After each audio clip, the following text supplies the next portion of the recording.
How's it going, everyone? This is Anthony from Anthony's Customs, and for this review we're looking at the Mattycollector subscription figure Ocean Master. This is obviously a Matty exclusive, and it's a collector's figure, so it's supposed to be super fancy, or at least that's the idea.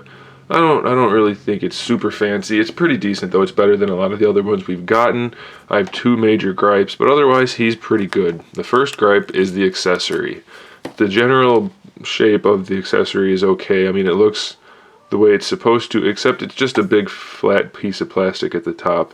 There's really no detailing anywhere, so it's kind of cheap looking. It's a nice color, but it's kind of cheap, so that's disappointing. And the other gripe I have is that in the artwork on the box, he has the fins on the back of his legs, and we know they have the mold for that because we've seen it on Shark and Aquaman and, I don't know, maybe another character, I don't remember.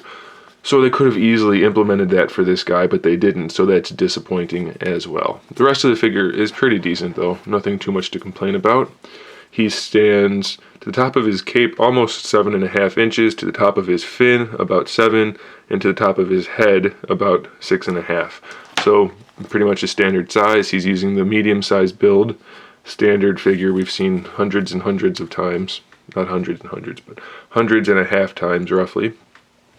New head sculpt, which is okay. It's not great. I don't really care for the shape of his face too much. Makes him look kind of dopey, I think, but he's not bad. And the fin thingies look pretty good. They're nice and gold. This is a glued on piece, and it's not, they didn't do the best of jobs. You can kind of see the lip there, so it's not ideal, but it's okay. And the head articulation is better than most, so that's pretty good. I like that a lot. Pretty good range of motion, aside from the cape getting in the way, but what are you going to do about that? The cape is okay. It's kind of bland. It should have some more folds or something in it, I think, at least in the top part, because it's just kind of weird looking. I don't know if it's showing up properly on camera. The cape is purple and he is blue. In the viewfinder, or the screen, it's not a viewfinder really, everything looks blue, so hopefully that looks okay for you guys. The back of the cape is done pretty well, though. It's nicely sculpted and does have shading on it. Very faint shading, but it is there. And he does have shading throughout his body as well, so that's nice. The paintwork on the chest is really clean. The lines are nice and sharp, so that's good. He has the gold gauntlet thingies on, and those match his face and this thingy here. So that's pretty nice. It's a nice metallic gold.